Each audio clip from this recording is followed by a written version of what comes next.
Today I'm going to show you the law of sine. So in order for us to solve the angles and sides of a right triangle, we use the Pythagorean theorem. So what if it's not right? The angles has no 90 degrees given. So here comes the law of sine. The law of sine is defined as sine alpha over A equals sine beta over B equals sine gamma over C. So how does it work? If you are given a triangle with a given side, let's say for example this is 3, and you are given an angle, say for example this is 30, 110. How to use sine alpha over A, sine beta over B, and sine gamma over C? So first, we have to know each side. So your side A, your alpha.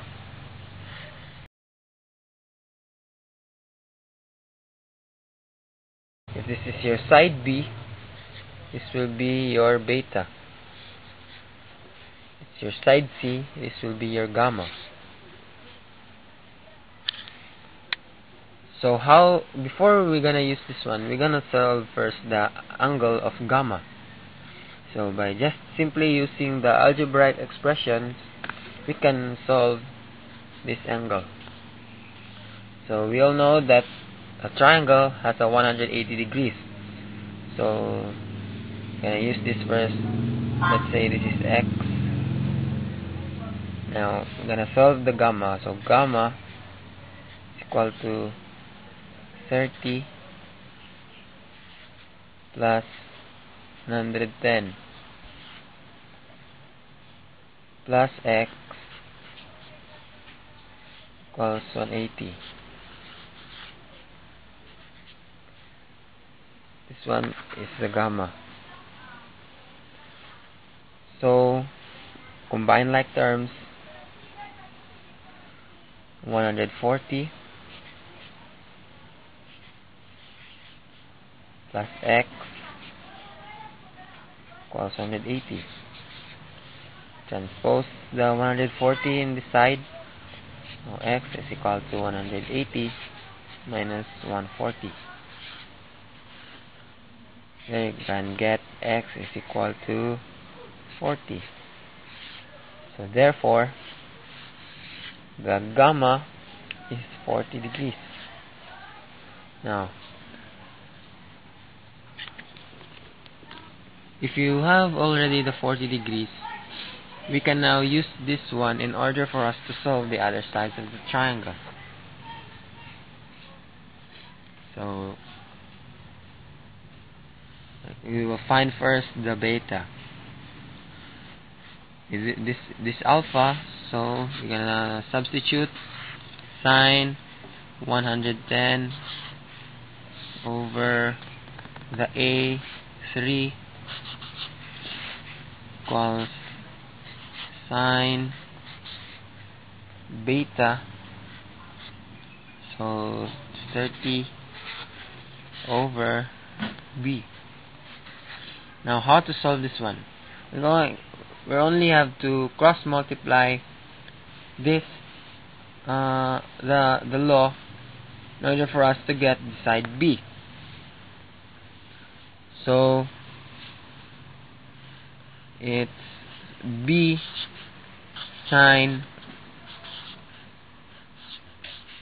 110 equals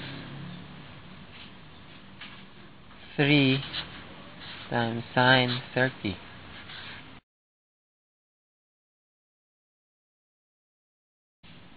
Now by using a calculator, you can solve this one.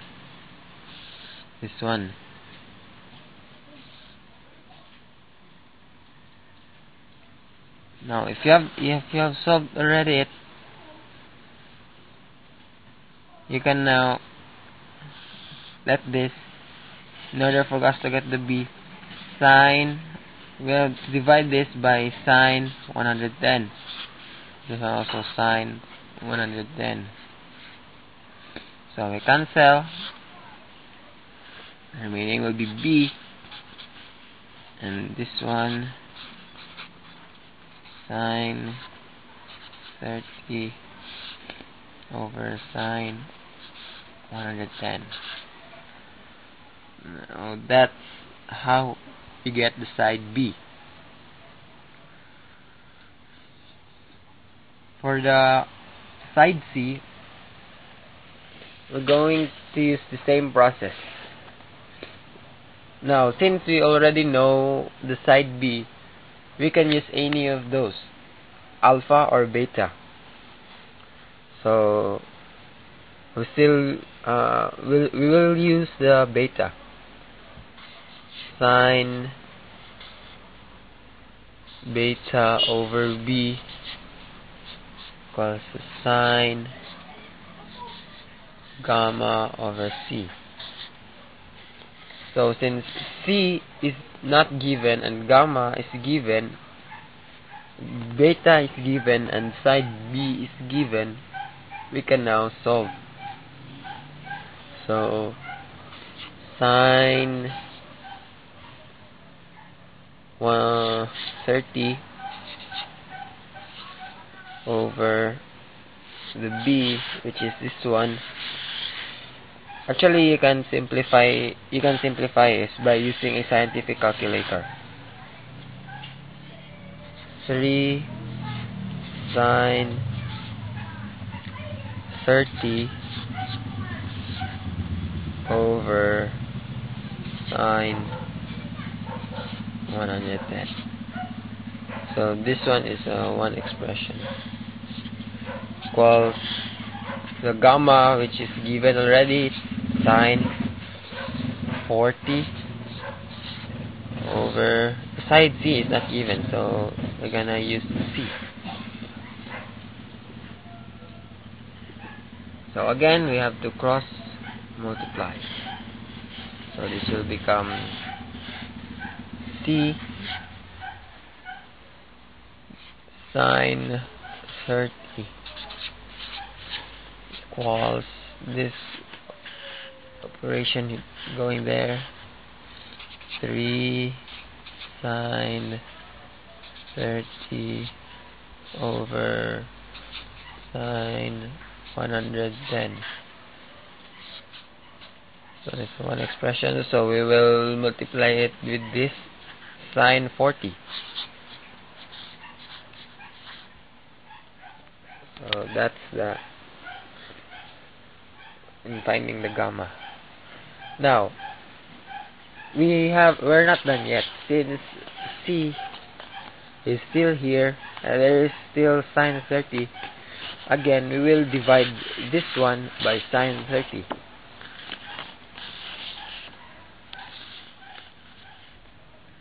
So by using the expression c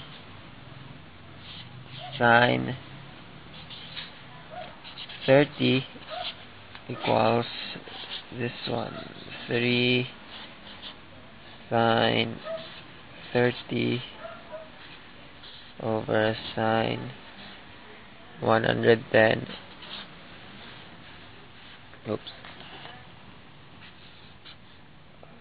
Times sine 40